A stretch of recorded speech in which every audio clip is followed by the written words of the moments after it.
자, 그래서 성경쌤하고 학원에서 한 번씩 다 정리를 했던 작품들일 거고 학교에서 또 배웠으니까, 그지? 일단 현대소설 달밤 다 끝냈어요? 혹시 현대소설 그 다음 거 나갔다? 달밤이 뭐예요? 이태준 달밤 안 했어 아직? 끝났어요. 끝났어? 그 다음 거 나갔어? 네. 그 다음 게 뭐지? 구보시. 구보씨? 그거까지 끝냈어? 끝냈을 거예요? 네, 끝냈어요. 그럼 한 분은? 뭐 했어? 유인세계요? 현대씨 끝냈어? 현대씨 12강이 별을 굽다 그거 아직 안 했어요. 아직 안 했어요? 현대씨가 좀 늦네. 오케이. 자, 현대씨입니다. 1페이지부터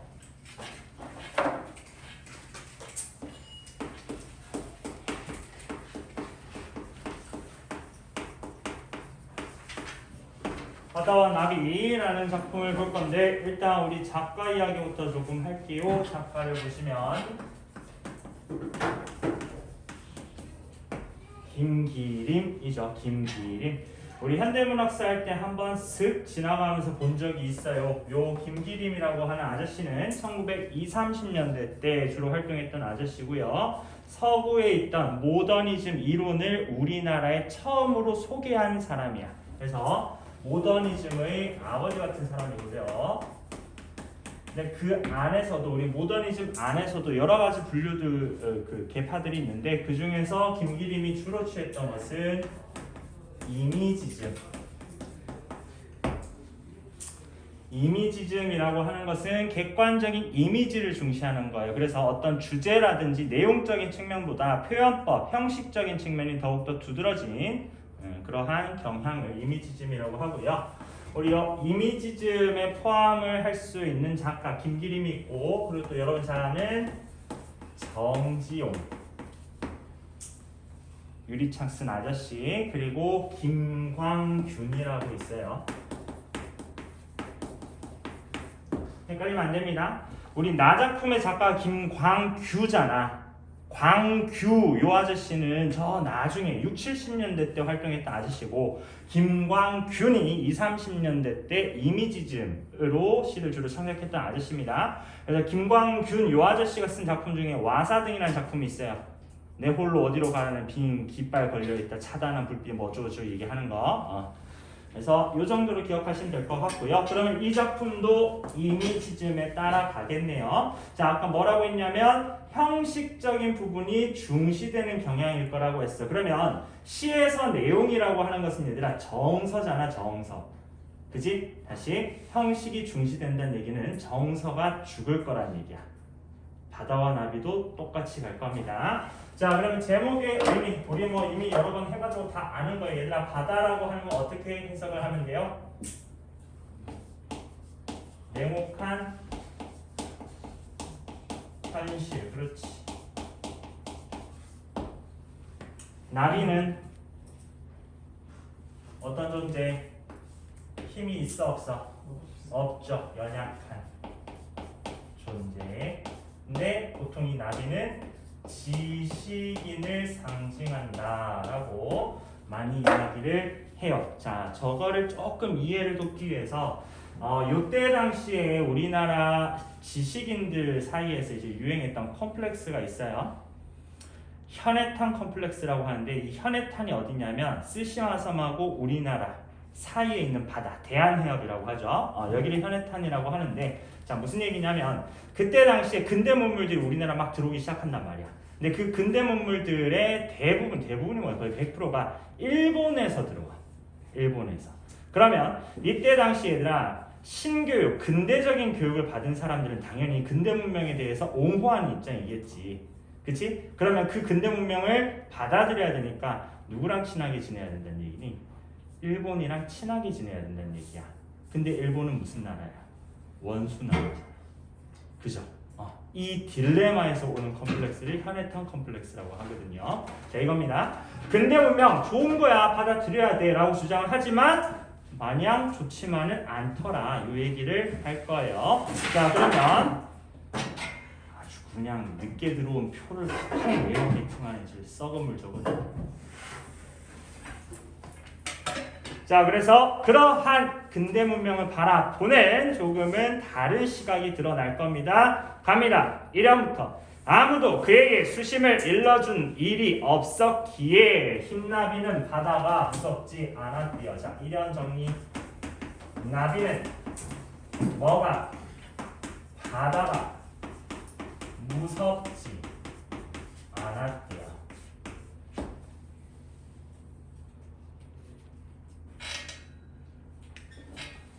자, 근데 얘들아, 나비가 바다가 무섭지 않았던 이유 왜 때문이래? 표면쪽을 읽으면 바다의 깊이를 말해준 적이 없었대. 즉 바다를 잘 몰랐다는 얘기인 거죠. 그렇죠?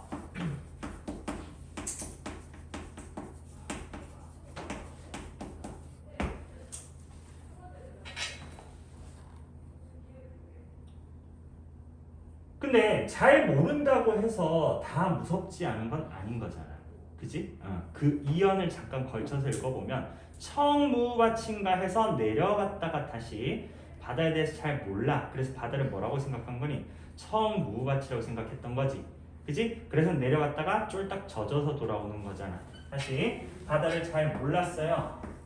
그래서 나비는 청무밭이 바다라고 생각한 거예요.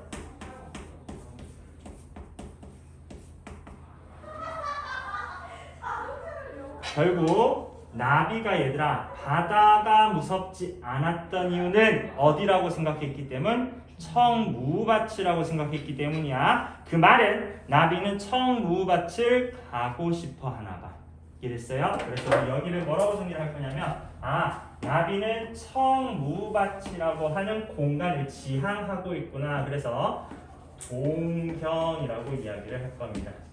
이상 세계를 지향한다는 얘기인 거죠. 자, 그러면 이제 청무밭을 가고 싶어. 근데 바다를 보고 청무밭이다 라고 생각을 했잖아. 그럼 어떻게 해야 돼? 가봐야 되겠죠. 그래서 이연 청무밭인가 해서 내려갔다가 물결에 절어서 공주처럼 지쳐서 돌아왔대요. 자, 이연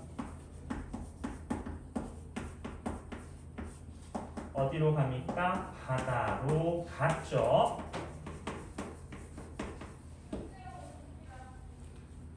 근데 어떻게 됐어요?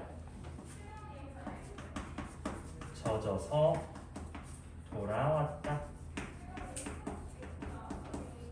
자, 그래서 우리 이연 내용을 이렇게 정리할 수 있겠네요. 나비가 바다를 한번 다 본 거예요. 그래서 나비의 탐험. 근데 가서 고생했으니까 뭐 나비의 시변, 고난 이렇게 읽어줄 수 있겠네요. 자, 그리고 나서 마지막 사면 3월달 바다가 꽃이 피지 않아서 서글픈 나비 허리에 새파란 초생달이 시리다. 자, 바다를 가서 보고 돌아왔는데 바다에는 뭐가 없어? 꽃이 없어. 그래서 서글펐대. 그죠? 또 나비 허리에 뭐가 시리대? 새파란 초생달이 시리대. 새파란 초생달이 시리다. 뭔 소리인지 모르겠어. 그냥 시리대. 마음이 아픈 거야.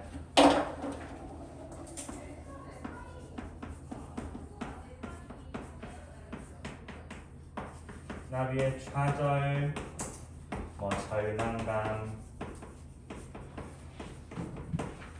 이렇게 정리하시면 되겠죠? 그래서 나비가 탐험하고 비환해서 느낀 점들을 이렇게 이야기를 하고 있다. 그래서 지금 시상 전개 과정을 살펴보게 되면요, 동경에서 탐험으로 탐험했다가 돌아오는 걸로 나비의 뭐에 따라서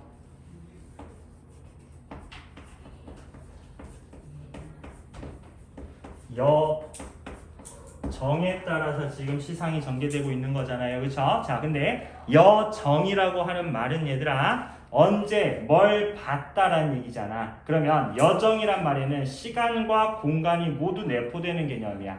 근데 이 작품에서 주의해야 되는 거는 공간적 배경의 변화가 나옵니까? 안 나오지. 바다라는 공간만 제시가 되지 바다에서 어디로 돌아갔는지는 나오지 않잖아. 그지? 그래서 이 작품에서 여정에 따라 시상이 전개가 되는데 포인트를 공간이 아니고 시간의 흐름으로 읽어주셔야 돼.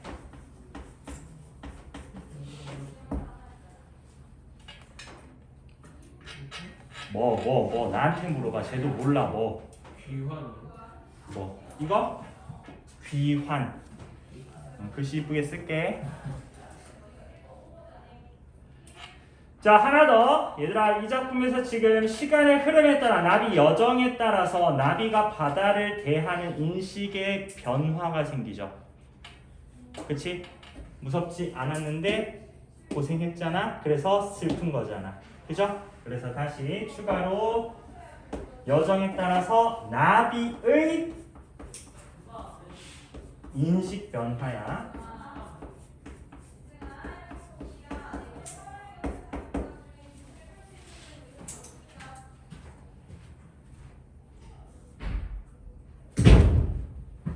나비의 인식 변화까지 확인이 가능하겠네요.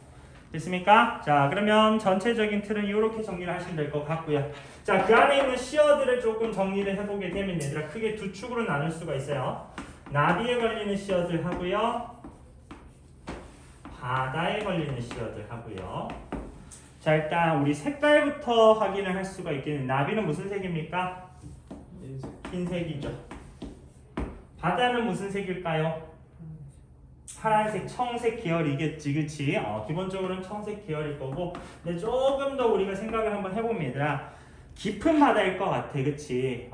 굉장히 깊은 물을 보면 여러분, 물의 색이 투명하거나 푸른색이 아니지. 시커멓잖아, 그치? 굉장히 좀 진한 파란색의 느낌, 그런 느낌이 들 거다.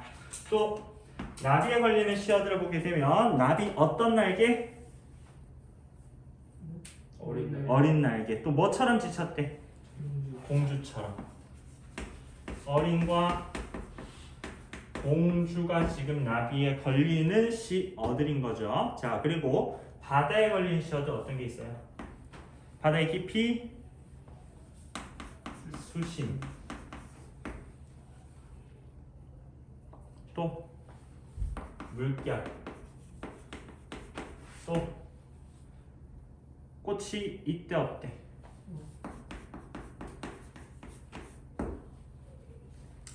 또 바다 때문에 고생한 나비가 뭐가 시리다고 했어?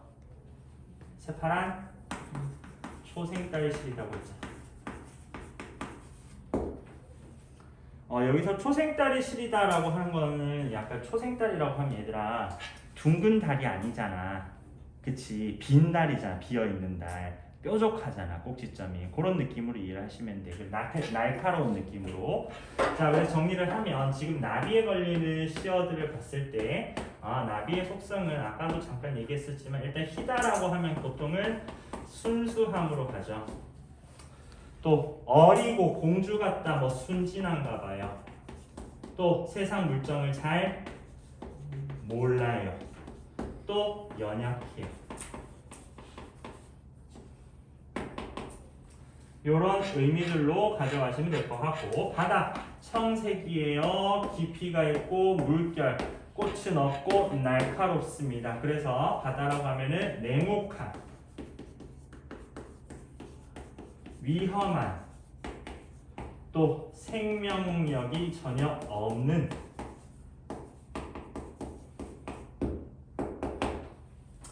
이러한 의미로 해석을 해주시면 되겠네요. 그죠? 그래서 지금 보면 기본적으로는 나비와 바다의 색채 대비야.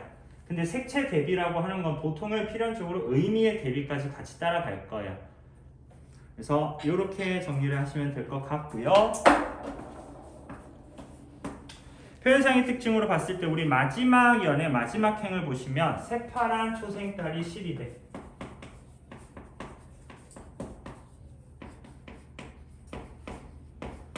자, 새파랗다라고 하는 거는 무슨 각이죠? 시각이죠.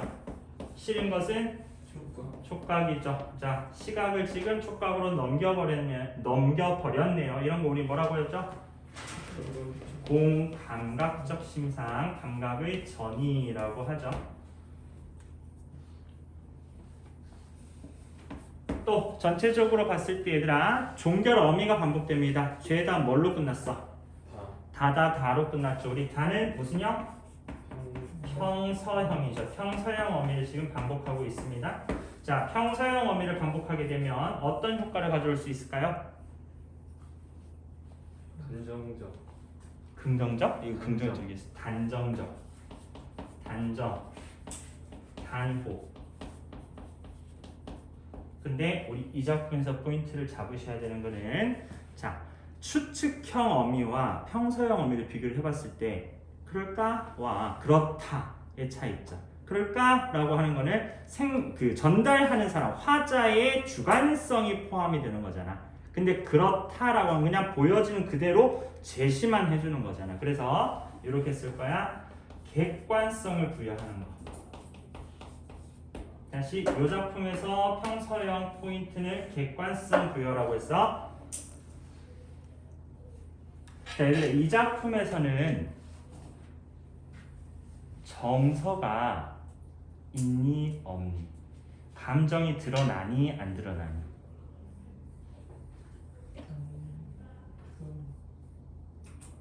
안 드러나요. 드러나요? 서글픔 있는데? 드러나요. 자, 이렇게 생각해야 돼. 내가 그냥 감정이 있니 없니라고 했잖아. 그치? 그러면 기본적인 개념으로 생각을 해봐. 얘들아, 시라고 하는 거는 누구의 정서를 노래하는 거야?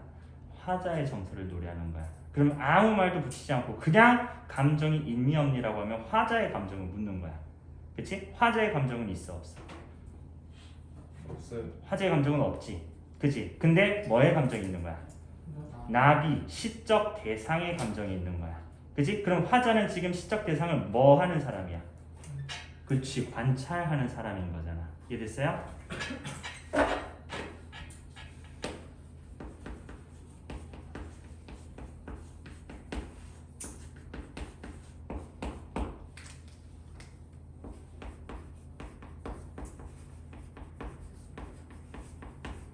자, 이 작품에서 화자의 감정은 두드러지는 게 아니고 아예 드러나지를 않습니다. 화자는 단순히 관찰하는 사람이에요. 그렇기 때문에 객관성을 가지는 평서형 어미로 지금 시상이 정리가 되고 있죠. 이게 결국엔 뭐랑 연결이 되는 거니 얘들아? 요거랑 연결이 되는 거잖아. 그죠? 자, 하나 더. 전체적으로 봤을 때 얘들아 시제들이 무슨 시제예요? 현재형이죠. 현재형 어미를 활용했을 때 얻는 효과는 뭐 뻔하죠. 현장감.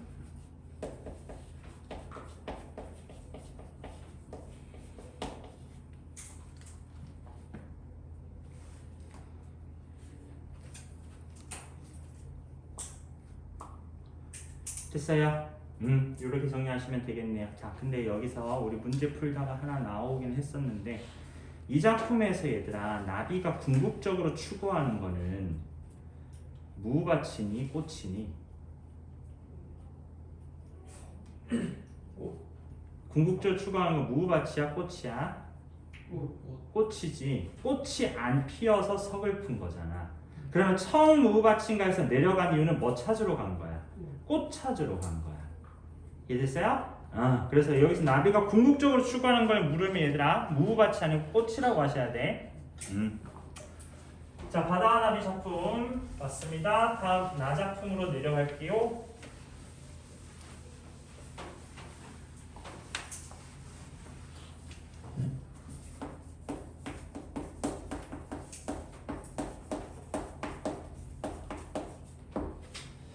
자, 김광규입니다. 김광규. 아까 김광균하고 구별해야 된다고 했어요. 김광규 요 아저씨는 6, 70년대 때 독재 정권 때 주로 활동했던 아저씨라고 했고요.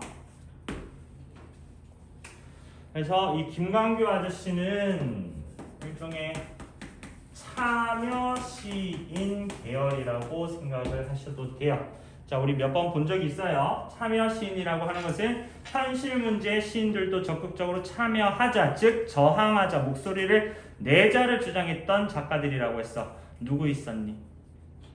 김수영. 또 껍데기는 가라. 초성. 향아 쓴 사람 신동엽 또 이성부 벼 쓴 아저씨 났어.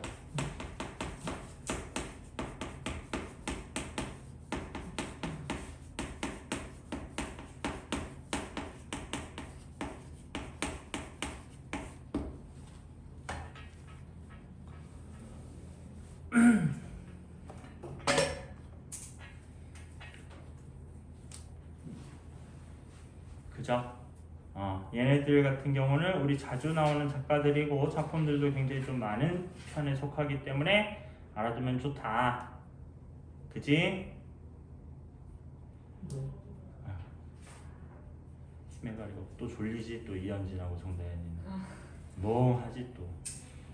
야, 니들은 다 오후 5시에 해도 멍하고 오전에 해도 멍하고 언제 하면 안 멍할래? 새벽에 할까? 밤에? 12시쯤에?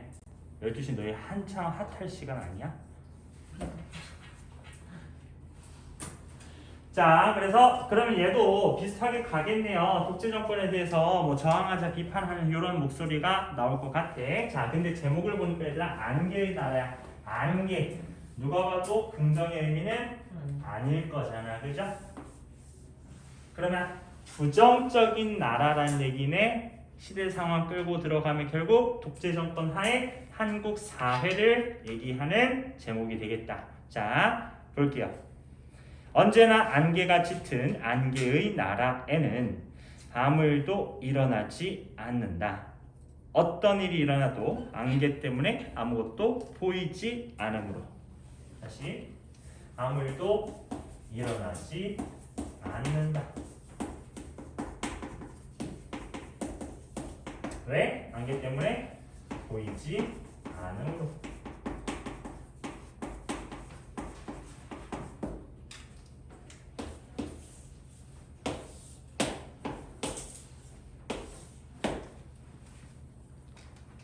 그럼 얘들아 아무 일도 일어나지 않는다. 안개 때문에 보이지 않기 때문이래. 그 말은 진짜로 아무 일도 안 일어나는 거니? 일은 일어나는데 안 보이는 거잖아. 그치? 그러면 일어나지 않는다. 요거를 밑에 거랑 연달아서 읽어보니까 요 표현 자체는 어떻게 표현한 거야?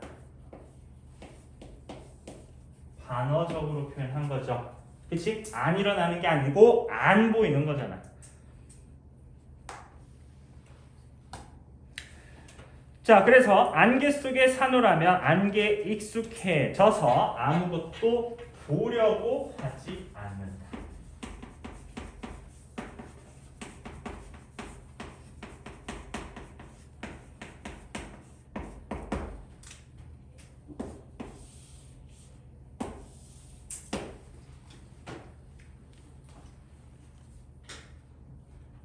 자, 얘들아, 안 보여. 그럼 뭐 해야 되니?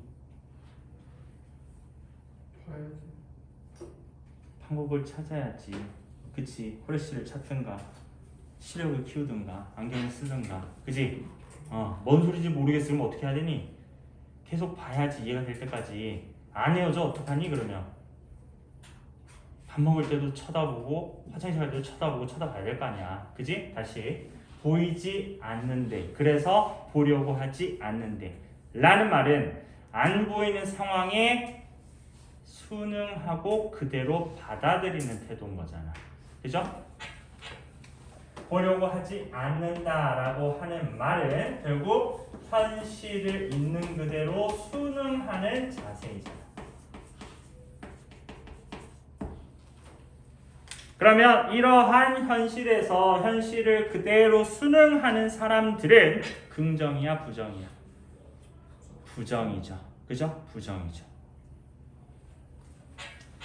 자, 그래서 지금 이렇게 쭉 읽어봤는데 얘들아, 우리 여기 지금 보니까 일어나지 않고요, 보이지 않고요, 보려고 하지 않습니다. 싹 다 부정형으로 지금 쓰여지고 있거든요. 자, 여기서 한번 끊어서 보시면 그 다음을 봐봐.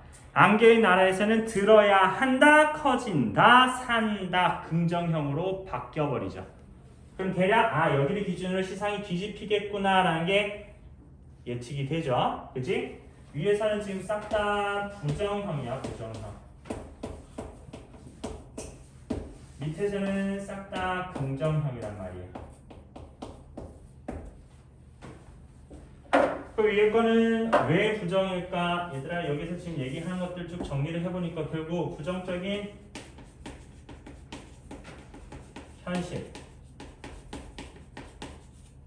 그리고 그러한 현실에 순응하며 사는 사람들인 거잖아. 그쵸?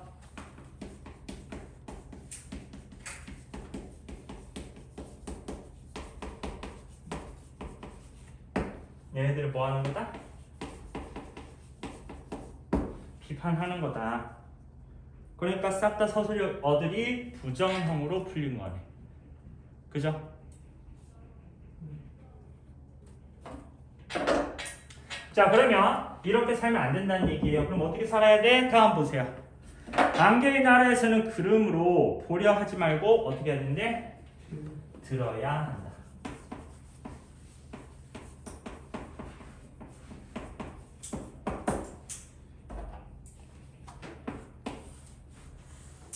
뭐예요?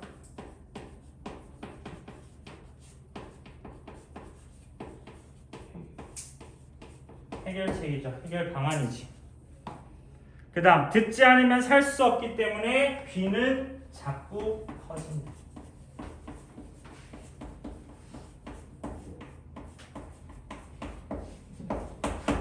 자, 여기서 귀는 자꾸 커진다. 왜 귀가 커졌을까? 들으려고. 그러면 얘들아, 귀가 자꾸 커진다라는 모습은 해결하기 위해서 뭐 하는 모습인 거야? 노력하는 모습이죠. 그렇죠?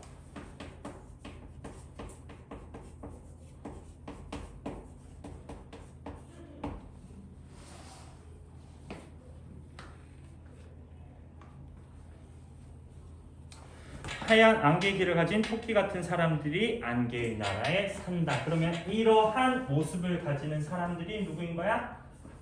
토끼 같은 사람들이 되겠죠.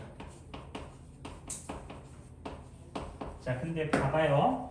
지금 여기서 두 부류의 사람들이 나왔어요. 위에서는 순응하는 사람들이었고 밑에서는 토끼 같은 사람들이야. 이 사람들 왜 토끼처럼 됐어?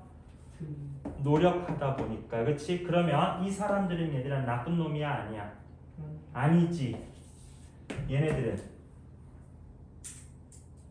나쁜 놈이지. 행동하지 않는 거고 행동하는 거잖아. 그죠? 그래서 요거를 구분해서 가져가셔야 됩니다. 자, 근데 토끼 같은 사람들이 사는데 얘들아, 얘네들이 이제 들으려고 하다 보니까 귀가 커지게 되었잖아. 근데 마지막 세 행에서 귀인데 어떤 귀래? 하얀 안개의 귀래. 다시 안개는 아까 부정이라며. 귀는 해결하기 위한 노력인 거잖아. 그치? 근데 그 해결하기 위한 노력을 뭐가 집어삼켰어? 안개가 집어삼킨 거야. 그 말은 이 사람들이 노력을 해요. 해결이 돼요? 안 돼요? 안 돼요. 그치? 안 돼요. 그래서 마지막 안개의 나라에 산다.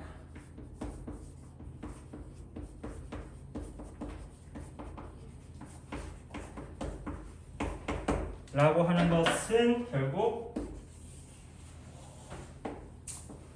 극복이 어려운 현실을 이야기하는 거다. 그럼 여기서 조금 더 세분화해서 쪼갠다고 하면 얘들아 한 번 더 쪼개질 수 있는 거야. 시상 자체가. 그지? 부정적인 현실이고 해결하기 위한 노력이고 다시 부정적인 현실로 돌아오는 거잖아. 자, 그래서 정리를 하면 이 작품은 부정적인 시대 현실을 비판하면서 동시에 순응하는 사람들 그리고 나름대로 노력을 하는 사람들의 모습을 보여줍니다. 근데 어쨌든 간에 이런 사람들이 있더라도 바뀐다 안 바뀐다? 안 바뀐다. 결국 부정적인 시대 현실에 대한 부정적인 비관적인 시각을 보여주고 있는 작품이 되겠습니다. 자, 표현상의 특징들 조금 살펴보시면요. 전체적으로 봤을 때 얘들아 일이 일어나지 않는다. 일이 일어나도 보이지 않으므로 보려 하지 않는다. 보려 하지 말고 지금 보시면 굉장히 유사한 식구들이 반복이 되고 있죠. 그렇죠? 유사한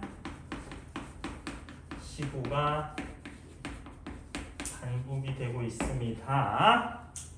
뭐 반복의 효과는 다 잘 알 거니까요. 그죠? 온율 그리고 의미 강조가 되겠지. 하나 더. 여기서도 마찬가지로 얘들아 싹 다 무슨 형으로 끝났어?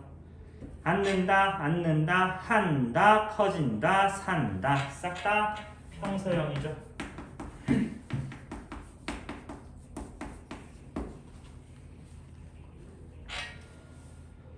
자, 평서형. 우리 앞에서 봤던 바다와 나비의 평서형과 효과는 똑같이 갈 겁니다. 왜 똑같이 가냐? 얘들아 안개의 나라에서도 화자의 감정은 드러나요? 안 드러나요? 화제의 감정은 없죠. 그치? 그냥 전달만 하고 있는 거잖아. 그치? 다음 추가로 얘도 마찬가지. 무슨 형입니까? 싹 다 시제가 현재형이죠.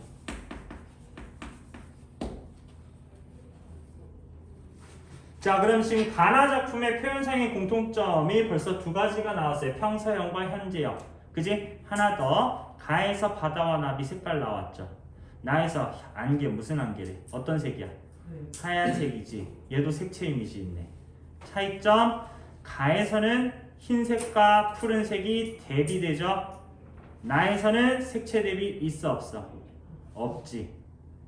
그죠? 정신들 차려. 자, 1번 수특 보문 문제 갑니다. 다시 한번 확인하세요. 학교에서 이거 안 풀어준다며.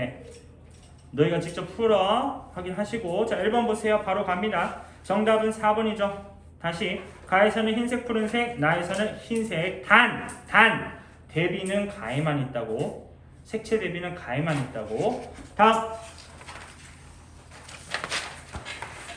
2번 기억 내려갔다야 니은 들어야 한다야. 얘들아 내려가고 들어야 한대요. 해석을 해보세요. 기억에서 내려갑니다. 나비는 왜 내려갔어요? 왜 내려갔어? 그냥 내려갔어?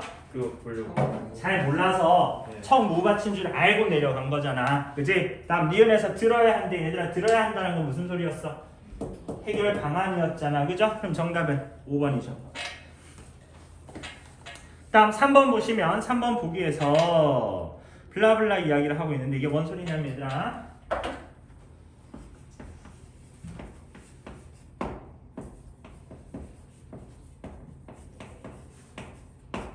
알레고리라고 하는 기법이야. 알레고리. 자, 이 알레고리라고 하는 게 뭐냐면 얘들아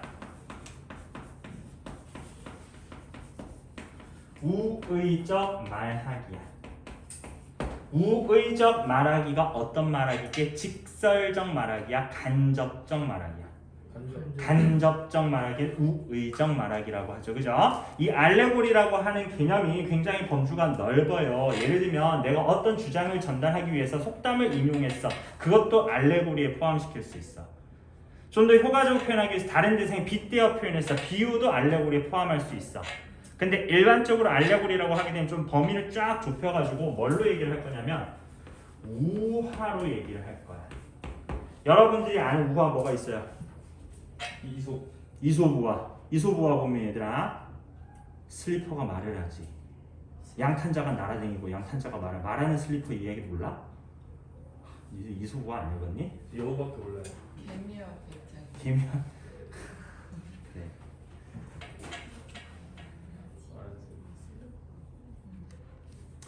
여튼 그런 거야. 그런 거. 그래서 우화라고 하는 건 보통은 환상적이고 비현실적인 이야기들이잖아요.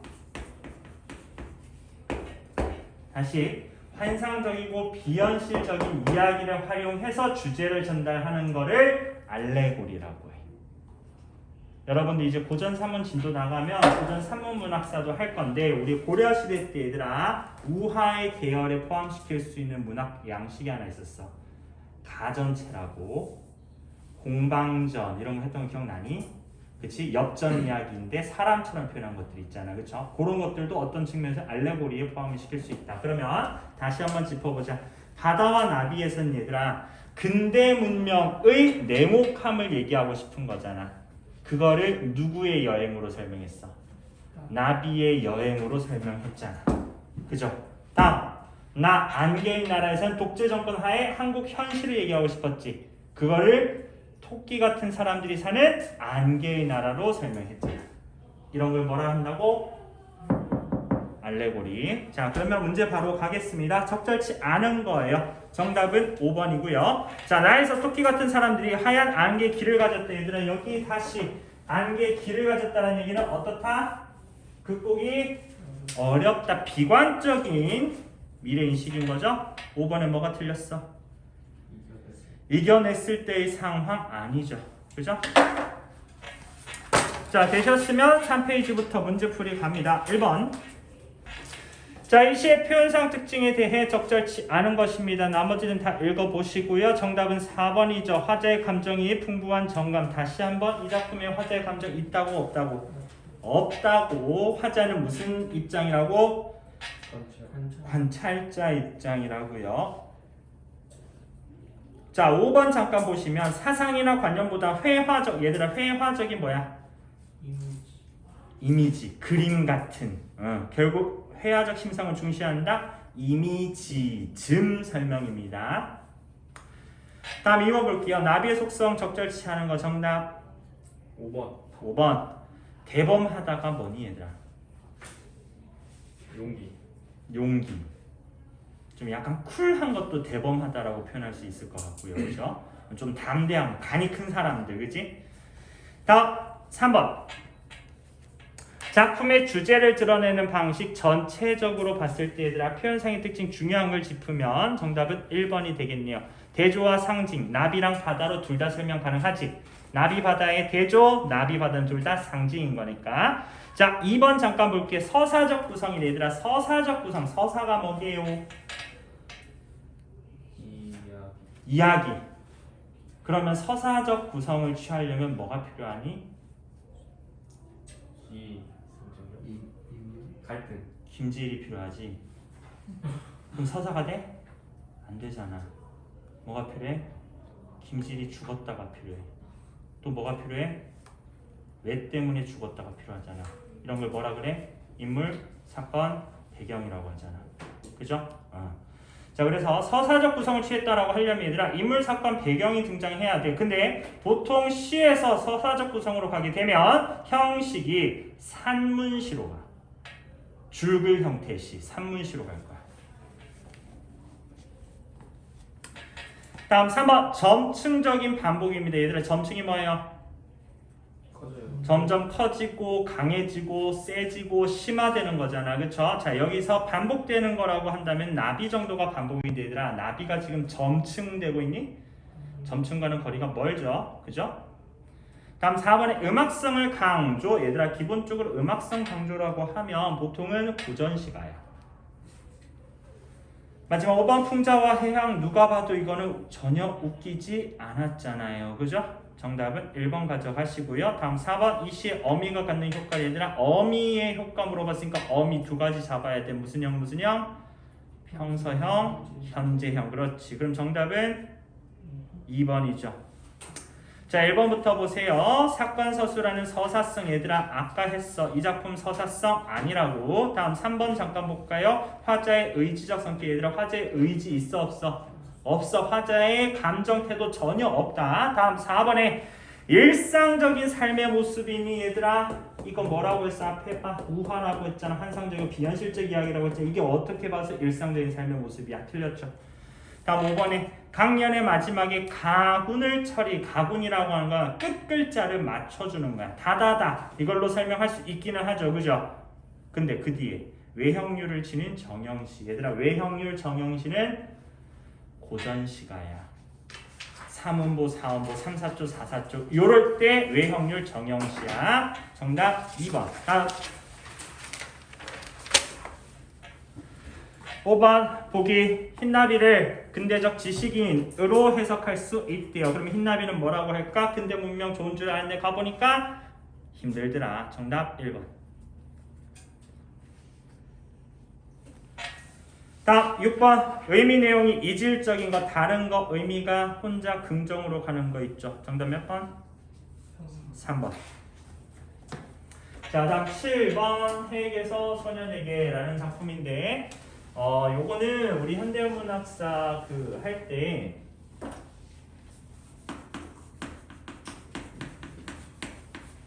자, 얘들아 고전 시가가 있었잖아요. 그죠? 고전 시가라고 하는 거는 시와 노래가 한 덩어리인 거야. 근데 우리 현대에는 현대 시라고 하지. 무슨 얘기냐면 옛날 시들은 다 노래할 수 있어야 돼. 근데 지금은 노래하진 않잖아. 읽기만 하죠. 그렇죠? 그래서 이게 근대로 넘어오면서 분리가 될 건데 이 분리가 될 때 바로 떼자 뚝 떨어지는 게 아니고 과도기를 거치겠죠. 그 과도기로 거쳐가는 게 창가 가사라는 게 있었어. 창가 가사가 뭐냐면 창가 쉽게 얘기해서 찬송가 같은 느낌의 노래라고 생각하시면 돼. 이겁니다. 노랫말을 만들어가지고 찬송가 멜로디에 붙여서 부르는 거야. 그지? 그러면 얘들아 서양의 멜로디를 따왔으니까 바뀌었지. 멜로디 자체는 운율 자체는 바뀌었어. 근데 형식은 똑같이 노래하잖아. 그죠? 여기서 한 번 더 나가서 신체시라는 게 나오거든요. 이 신체시가 뭐냐면 새신자의 몸체자야. 몸이 새로운 시란 얘기야. 그리고 뒤에 봐. 가가 떨어졌죠. 노래가 분리된 거야. 그리고 나서 이제 나오는 게 현대시야. 그래서 우리 창가가사 그리고 신체시 얘네들이 유행했던 시기를 1900년대 1910년대 선까지 얘기를 하고요. 이때를 우리 개화기라고 하죠. 그렇죠? 개화기. 이때 이 신체시를 만든 사람이 누구냐면 최남선 씨야.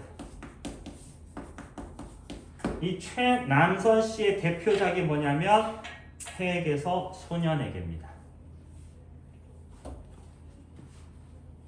자, 그래서 이렇게 정리를 해놓고 우리 신체시라고 하면 형식이 새로운 건데 내용은 다 똑같아요.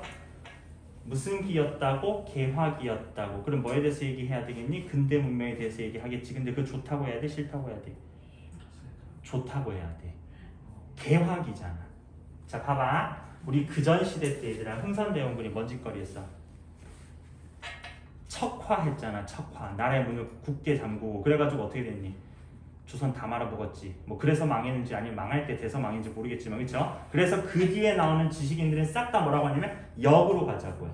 문을 열자. 받아들이자. 그래서 이때 최남선 이런 사람들이 주장했던 건 뭐냐면은 개화 문명 예찬이야. 좋은 거 다 받아라고 한단 말이야. 그치? 근데 이걸 받아 하다가 지까지 바뀌어버린 사람이 한 명 있어. 이광수라고. 근데 보면 일본에서 다 들어왔다고 했잖아. 그러면 문명 좋아 하다 보니까 일본 좋아가 되는 거야. 그래서 친일파 돼가지고 나중에 돌 맞아 죽었죠. 그리고 나서 그 뒤에 나오는 사람들이 이제 야 무조건 좋은 건 아닌 것 같은데 회의감을 느끼기 시작하지. 그게 뭐야? 바다와 나비야. 오케이? 그래서 우리 철학이든 그 문학이든 얘들아 역사적인 흐름을 보면 항상 역으로 가. 봐봐. 흥선대원군이 안 돼. 외국거 안 돼 했잖아. 외국거 받아 했잖아. 그러니까 다시 받으니까 이상한데 로 가는 거잖아. 그죠? 자, 그래서 문명 예찬으로 갈 겁니다. 자, 그러면 해에게서 소년에게라는 작품을 잠깐 볼게요. 자, 갑니다. 철썩 척쏴. 대놓고 음성 상징은 일단 먼저 나왔고요. 나의 짝대리는 하나 있도다. 크고 길고 넓게 뒤엎은 바 저 푸른 하늘. 저것은 우리와 틀림이 없어. 적은 시비 적은 쌍 온갖 더러운 것 하나도 없고. 다시. 나는 누구랑 친구할 만하대? 하늘과 친구할 만하대. 다음. 철썩 척쏴. 저 세상 저 사람 다 미운데 그 중에 똑 하나 사랑하는 일이 있으니 담이 크고 순진한 소년배들이 나의 품에 안긴대요. 오거라. 소년배들이야 입을 맞춰 주겠노라. 또 누구랑 친구하겠다는 얘기야? 소년배랑 친구하겠다는 얘기야. 자, 그럼 얘들아 하늘과 친구할래 소년배와 친구할래라는 말은 하늘과 소년배는 긍정 부정? 긍정이란 얘기지. 그치? 잘 봐. 나의 친구가 긍정이야. 그럼 나는 뭐니? 긍정이야 부정이야? 긍정이지. 그치? 자, 근데 지금 보면 해에게서 소년에게지. 다시 하늘과 소년배와 친구하겠다는 얘기인 거잖아. 그치? 그래서 제목이 해에게서 소년에게야. 그죠? 근데 철썩철썩 척사가 나왔단 말이야. 이거 파도 소리잖아. 바다는 어디 갔어? 한조. 바다는 어디 갔어? 발문 보세요. 보기 작품의 화자는 누구래? 바다.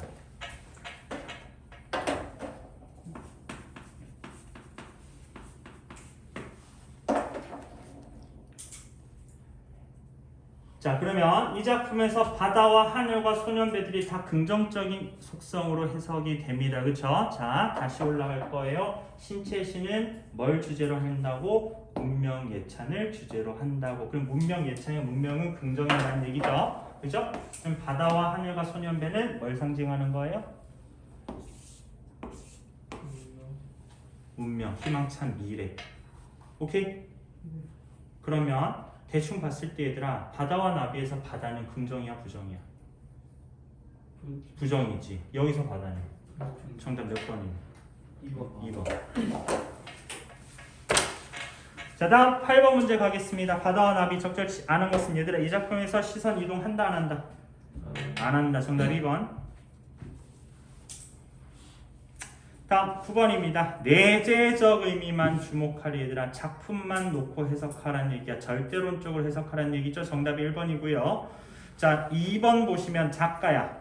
3번 쓴 사람, 5번 쓴 사람이야. 그러면 2번, 3번, 5번은 얘들아 작가에 초점 맞춘 무슨 론? 표현론적 관점이죠. 그죠? 자, 4번은 여기 학생들에게 많은 가르침을 준다. 얘들아, 읽는 사람들에게 가르침을 준대. 그럼 이거는 누구 측면에서 해석한 거야? 독자 측면에서 해석한 거죠. 4번은 무슨 론? 효용론적 관점.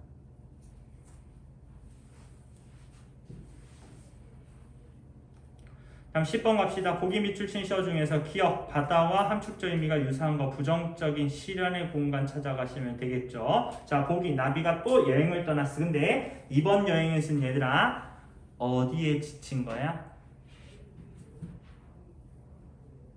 보기, 나비의 여행에서는 뭐가 시련인 거니? 미로에 부딪히고 까무라쳐서 돌아온 거잖아. 정답 5번. 자, 11번 A. 흰나비의 삶. 보기를 엮으면 지식인의 삶이네요. 그죠? 문명을 추구했다가 좌절. 정답 1번. 다음 12번. 이 시에 나타난 기억의 모습과 가장 유사한 것은 기억이 뭔데요? 바다잖아요. 그죠? 시련의 공간으로 가면 되겠네요. 자, 1번 갑니다. 바다 투약. 바다는 달아나려고 했고요. 도마뱀 때 같이 재발랐다, 재빨랐다, 꼬리가 잡히지 않았대. 자, 1번 세 개는 바다의 속성. 얘들아, 가만히 있니? 미친 듯이 날뛰니? 날뛰고 있죠. 우리 이런 거 좀 유식한 말로 뭐라 그래? 역동적 이미지라고 하잖아. 그렇죠? 그래서 1번은 바다, 역동적인 대상이네. 다음 2번 고려가요 청산별곡입니다. 얘들아, 고려가요 청산별곡에서 바다와 청산의 의미가 뭐였게요? 이상향이었잖아. 그치? 살고 싶다, 살고 싶다, 바다에 살고 싶다잖아. 이상향인 거죠. 이상향.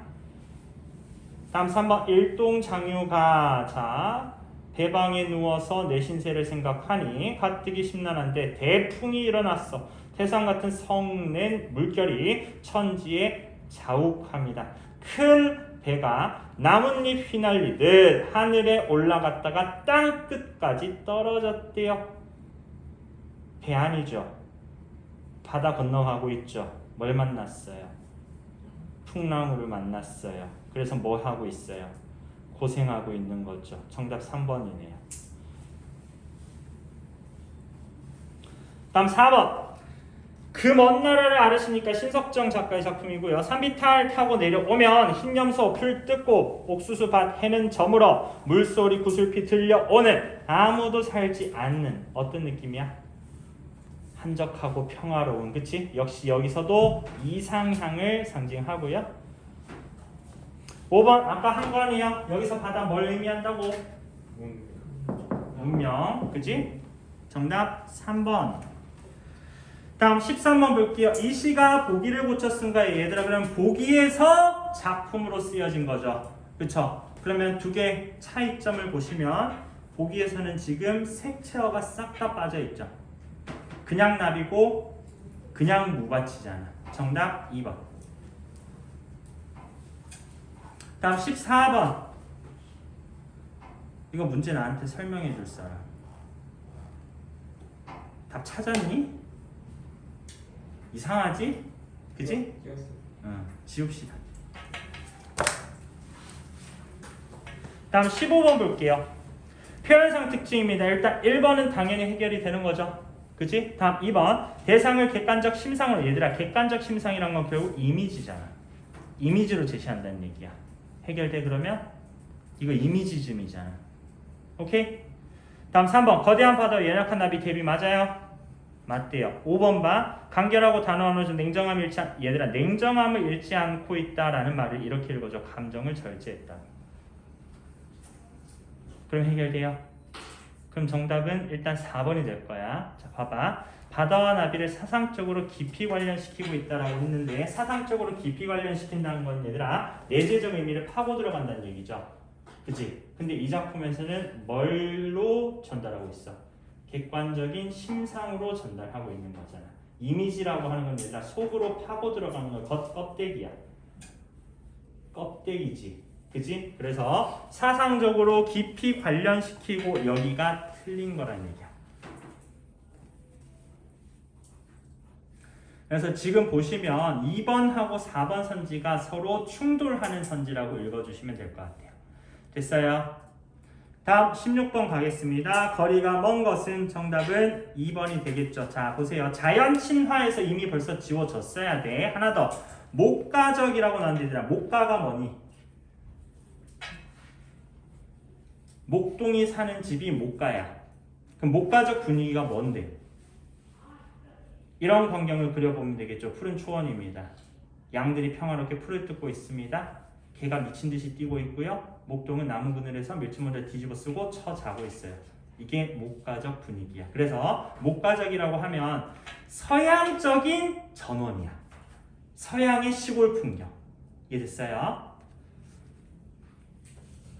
자, 17번 기억부터 미음. 얘들아, 나비가 지향하는 이상적인 세계. 나비가 지향하는 거 뭐 지향한다고? 꽃. 정답 4번. 다음 18번. 가에 담긴 화자, 의미. 흰나비의 의미. 얘들아, 흰나비에 걸리는 의미 뭐뭐뭐? 무기력, 연약, 순진, 순수, 물점 모르는. 그지? 자, 1번 볼게. 변해. 아까 얘기했어. 이거 이성부 거야. 자, 여기서 변은 뭘 상징할게요? 자, 보세요. 변은 어우러져서 기대고 살고요. 햇살이 따가질수록 깊이 익어가고요. 이웃들에게 절을 맡기면 다시 혼자 살아요? 같이 살아요? 공동체 정신이야. 시련에 굴복합니까? 햇살이 따가워도 깊이 익잖아. 인내하는 힘이 있는 존재야. 여기서 변은 뭐게? 민중이야.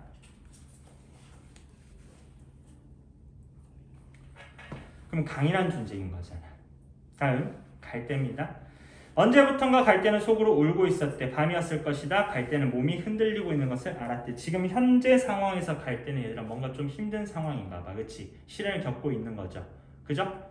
그럼 나비하고 비슷하다고 볼 수 있겠네. 그치? 일단 시련인 거니까 일단 두시고 3번 볼게요. 자, 했던 거야. 빼앗긴 들에도 봄은 오는 거야. 얘들아, 강가에 나온 아이야. 아이가 가지는 기본적인 속성이 연약한 거지. 그치? 근데 그 다음 맛짬도 모르고 끝도 없대. 세상 물정 알아 몰라.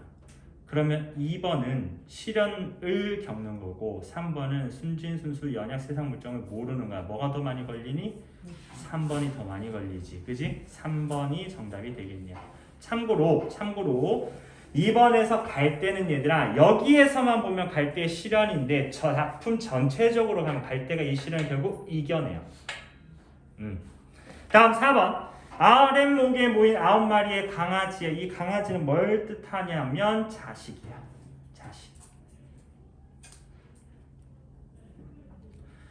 5번 나비인데요. 얘도 뭔가 좀 부정적인 상황인 것 같아. 근데 얘는 얘들아 현실에 좌절한 게 아니고 여기 한 옛날의 꿈조각처럼 흐려졌고요. 늙은 무녀처럼 한숨 짓습니다. 여기서 나비는 세월의 풍파를 맞은 거예요.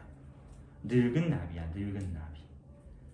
그럼 얘는 현실에 좌절한 것과는 좀 거리가 있죠. 그죠? 그래서 정답 3번 가져가시고요. 다음 19번 A와 얘들아 잘 몰라서 덤빈 거죠. 몇 번? 3번. 자, 다음 20번. 타당치 않은 것은 정답 4번이고요. 자, 우리 여기서 낭만적인 감정이라고 나오는데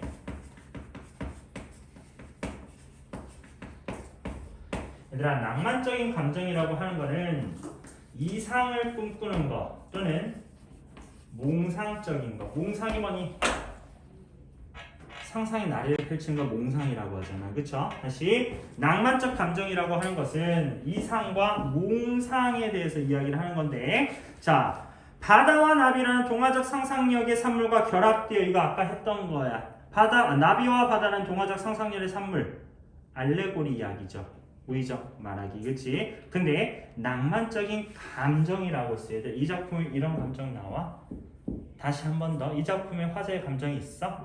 없잖아. 만약에 있다 하더라도 지금 주제가 이거랑은 전혀 거리가 멀죠. 그지? 현실인 거고 비극인 거잖아. 그죠? 그래서 낭만적 감정이 아예 틀려버린 말이야. 자, 5번 잠깐 보시면 여기 무생명성이란 것은 꽃이 피지 않은 걸로 설명하시면 될 거예요. 생명이 없다는 얘기니까 불모성이 뭐냐면 얘들아 불모지. 불모지가 뭔 소리게? 쓸모없는 땅이 불모지야. 왜 쓸모가 없어? 생물이 자랄 수가 없는 땅을 불모지라고 하죠. 사하라 사막 같은데. 그치? 그러한 특성을 불모성이라고 합니다. 그러면 불모성은 무생명성과 같은 맥락인 거잖아. 정답 4번. 다음 21번. 타당치 않은 것은 아까 얘기했던 거야. 얘들아 나비가 궁극적으로 지향하는 건 뭐라고요? 꽃. 5번이죠? 다음 22번입니다. 대상, 시에 대한 설명 틀린 거 1번부터 대상에 대한 인식의 변화. 얘들아 대상 바다에 대한 누구의 인식 변화? 나비의 인식 변화 해결되죠. 다음 2번 감정이 직설적으로 놓치. 얘들아 화제 감정이 있다고 없다고? 없다고. 정답 2번. 자 4번 잠깐 볼게. 피상적인 세계 인식. 얘들아 피상이 뭘까요? 껍데기야. 껍데기. 그러면 세상을 제대로 알지 못했다는 상황인 거죠. 다시 나비는 바다를 뭐라고 생각했어? 처음무가치라고 생각했지. 왜 때문에? 색깔만 보고 껍데기만 보고 덤빈 거지. 피상적인 인식이지. 그지? 다음 23번 기억이 내포하는 바다가 내포하는. 정답? 5번. 24번 현실 관계에 대한 인식. 주제는 5번. 자 25번 아까 우리 봤던 그거였습니다. 미로에 부딪히는 나비의 여행이고요. 자 나비가 여행을 떠날 거예요. 보기 1 작품 잠깐만 읽어볼게요. 아가는 밤마다 길을 떠난다. 얘들아 나비의 여행인데 1연에서 아가가 밤마다 길을 떠난대. 아가가 누군데?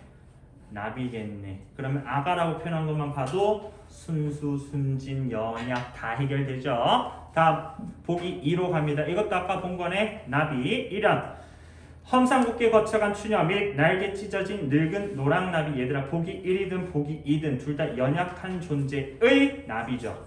그치? 둘 다 근데 뭔가 좀 고생을 하고 있네요. 정답은 2번이요. 다음 안개의 나라입니다. 1번부터 A. 안개에 대한 설명. 가장 적절한 것은 1번부터 몽환적인 이미지. 안개라고 하는 속성 생각하면 몽환적이다라고 볼 수는 있겠어요. 근데 아늑한 분위기, 따뜻하고 포근함을 느꼈어요? 그런 거 아니죠. 아늑한 분위기에서 날아가야 돼. 다음 2번 앞이 보이지 않는다는 특성. 진실을 가리는 세계. 안개 때문에 보이지 않는 거라고 했잖아. 정답 2번이고요. 3번에 얘들아 외로움과 고독. 이 작품에 화자 감정 있다고 없다고? 없다고. 외로움과 고독 날라가야 돼. 다음 4번 봐봐. 환상의 세계에 대한 이야기. 잘 봐. 알레고리, 환상적 이야기를 통해서 현실을 얘기하고 싶은 거잖아. 그지? 다시 환상의 세계 이야기를 통해서 현실을 얘기하고 싶은 거야. 알레고리라고 하는 것 자체가. 그러면 환상의 세계에 대한 이야기임, 여기가 틀린 거죠. 5번, 현실 문제가 곧 해결된대요? 안 된대요. 정답 2번. 다음 보기, 대숲에 서서입니다. 갑니다. 대숲으로 간대요. 성근 대숲으로 간대요. 벌레 소리 젖어 흐르고 달빛이 배어 흐르고 대숲은 좋더라. 성그러 좋더라. 서러워 대숲은 좋더라. 여기서 대숲이라고 하는 공간은 얘들아 화자가 지향하는 긍정적인 공간의 의미죠. 그치? 좋다고 하고 가고 싶다고 하니까. 자, 2번 표현법이네요. 공통점 보겠습니다. 1번부터 계절적 배경의 변화. 얘들아 안개의 나라에서 계절 나와? 안 나와. 그치? 대숲도 계절 안 나와. 둘 다 틀렸어요. 다음 2번에 의인법. 안개의 나라의 의인법 있게요? 없게요? 안개의 나라의 의인법 있어요? 없어요? 없어요. 대숲에 서서 의인법 있어요? 없어요? 없어요. 둘 다 없어요. 3번 유사한 식구 반복. 얘들아 안개의 나라 유사 식구 반복 표현상의 특징 잡았어요. 그쵸? 대숲에 서서 유사 식구 반복 됩니까? 네. 정답 3번. 다음 4번에 음성상징어 있어요? 둘 다 없어요. 색채 대비 감각적 심상 대조 있어요? 둘 다 없어요. 다음 3번 기억과 니은. 기억은 안개의 나라고 니은은 대숲이야. 얘들 안개의 나라는 긍정적 공간, 부정적 공간. 부정적 공간. 대숲은 긍정적 공간. 정답 2번. 다음 4번에 보기. 억압적 전치 현실을 비판하는 작품이다. 감상 내용 적절치 않은 것입니다. 정답은 5번 보세요. 자, 봐봐. 귀는 자꾸 커진다. 얘들아 귀가 커진다라는 것은 뭐 하는 모습이었어? 노력하는, 해결하려고 시도하는 모습이었잖아. 그지? 그러면 그 뒤에 대응하지 않으려는 이기적인 시민들 틀렸죠. 자, 5번입니다. 보기 화자가 사람들에게 해줄 수 있는 말. 보기 눈이네요. 이건 누구 거게요? 왼쪽에 써놔. 김수영.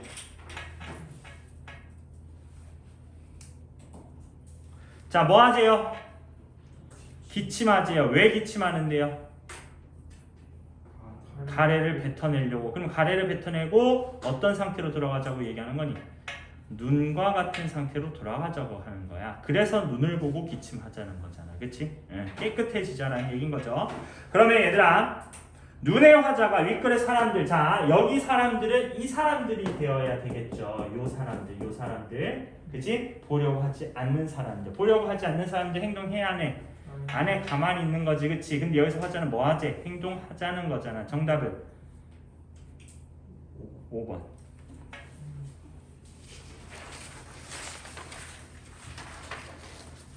다음 6번. 표현상 특징 안개의 나라. 아까 얘기했던 겁니다. 정답 몇 번? 1번. 1번이죠? 2번 봐. 의문영어 중 얘들아 여기는 의문영 어미가 아예 존재하지 않습니다. 색채 이미지 대비 있다고 없다고? 없다고. 다음 호의적 태도 없고요. 공감각적도 없고요. 자, 7번 입에 적절치 않은 거 다시 한 번 더. 토끼 같은 사람들은 뭐 하는 사람들?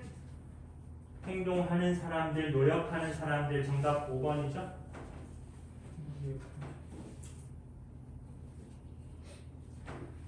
다음 8번입니다. 우리가 물이 되어 강은교 시인의 작품이고요. 자, 간단히 한번 볼게요. 우리가 물이 되어 만난다면 어떤 집에서든 좋아할 거래요. 흐르고 흘러 저물녘에 강물에 누워 나무뿌리를 적신다면 좋을 거래요. 근데 지금 우리는 불로 만나는 현실이래. 그죠? 다시 물로 만나고 싶은데 현재 우리는 불이야. 그래서 마지막 저 불이 지난 뒤에 흐르는 물로 만나자야. 다시 현재 불로 만나는 현실이 안타까워. 그치? 근데 나중에 물이 되어 만나자. 긍정적인 희망찬 미래를 소망하고 기원하는 노래가 되겠다. 자 그러면 회화 윗글과 보기 공통점입니다. 표현법이네 표현법. 자 1번부터 서리적 표현. 얘들아 서리적 표현을 하려면 기본적으로 의문형 어미가 나와야 돼. 그지? 네. 안개인 나라에 의문형 어미 있다고 없다고? 없다고. 보기는? 리아. 일련의 이행 좋아하지 않는 비하 서리법이죠. 그렇죠? 그래서 1번은 윗글에 없는 거고요. 다음 2번 자연물의 상징적 의미 안개인 나라에서는 어디에? 안개의 의미 부여했죠? 보기에서는 물과 불에 그지? 부여했잖아. 정답 2번. 자 3번의 음성상징어 다시 한번 안개인 나라 음성상징어 없습니다. 우리가 무리되어에서는 우르르 우르르 있죠. 다음 4번에 인격 부여 안개인 나라의 의법 없다고 했어요. 무리되어 여기에는 의법이 있죠. 물을 불을 의미하는 거. 다음 5번의 공감각은 둘 다 없는 거. 다음 9번. 자 왜곡된 세계를 고발함과 동시에 저항조차 할 수 없는 소시민에 대한 탄심 뭐 어쩌고저쩌고 얘기하고 있는데요. 적절치 않은 거 다시 한번 얘들아 토끼 같은 사람들 행동하는 사람이라고. 정답 2번. 아무런 대응도 하지 않고 수능하는 사람은 여기 틀린 거죠. 자 다음 10번 주제의식이 유사한 거. 얘들아 여기까지 하고 쉴까? 정신 차려. 자 안개의 나라의 주제는 뭐야? 부정적인 현실, 부정적인 사람들의 삶의 방식을 비판하는 거잖아. 비판, 그치? 자, 1번 볼 거예요. 상행이라는 작품인데 본 적 있다, 없다? 없다. 있다. 왼쪽에 있을 거야. 김광규. 김광규라고 쓸 거야. 김광규 뭐 쓴 사람이요? 김광규 뭐 쓴 사람이요? 안개의 나라 쓴 사람이요. 김광규 안개의 나라 쓴 사람이요. 갑니다.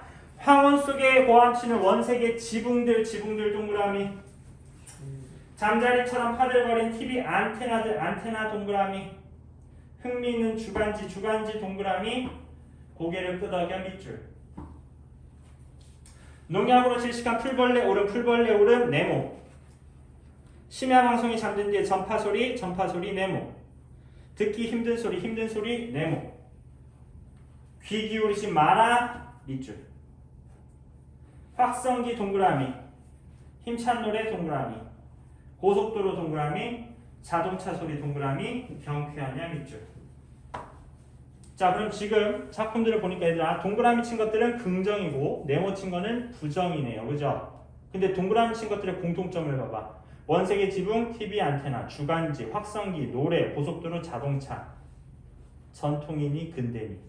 근대지. 문명이잖아. 그쵸? 그리고 네모 친 것들 봐봐. 풀벌레 울음, 전파소리, 듣기 힘든 소리. 얘는 전통에 가깝지? 그럼 이 작품은 문명을 예찬하고 전통을 비판하고 거부하는 작품이네. 그지? 그지? 작가 누구라고? 김광규라고. 문명을 예찬하는 작품이네. 맞아?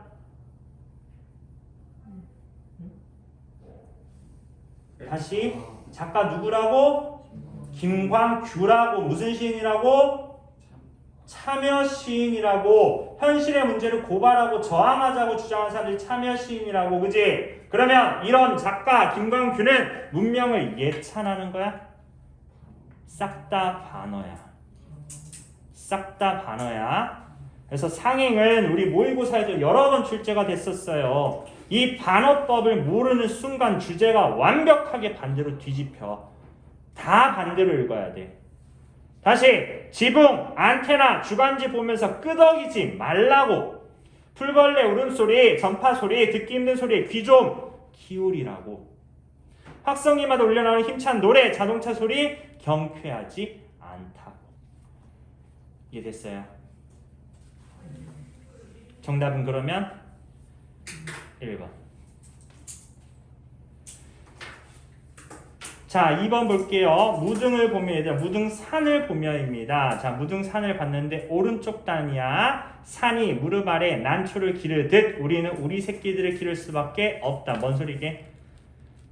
저 산을 봐라. 가진 게 없어도 품에 난초들을 길러내잖아. 그것처럼 우리도 가난하다고 한탄하지 말고 뭐 해라?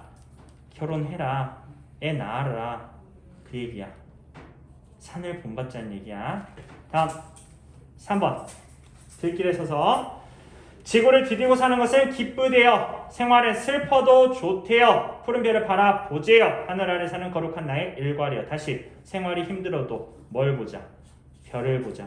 다시 생활이 힘들더라도 뭘 잃지 말자? 별은 뭘 상징하는 거라고 했어?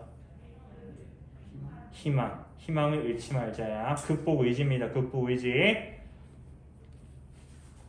다음 4번. 아픈 몸 일으켜서 혼자 찬밥을 먹는데 쭉 내려가. 끝에 셋째 줄. 이 빠진 그릇에 찬밥 훑어서 누가 남긴 무조각의 생선 가시를 핥고 몸에서는 제일 따스한 사랑을 뿜던 그녀. 누구? 어머니? 엄마. 모성애야. 모성애. 5번. 성애꽃 본 적이 있는 거네. 지난 시험 범위 때 학습지로 봤던 거야. 최두석의 성애꽃입니다. 자, 겨울에 버스 차창 유리창에 서린 성애꽃이야. 누가 피웠어? 대단한 사람이야? 서민이야? 서민들이 피워낸 성애꽃이지. 그지? 화자는 그 성애꽃 보면서 야 예쁘다고 그래? 더럽다고 그래? 예쁘다고 그래. 그치? 결국 서민의 삶을 긍정하고 예찬하고 연민하는 작품이야. 됐어요. 정답 1번 쉬었다가 봅시다. 소리야, 이서연이 한번 전화해. 전화 안 받아?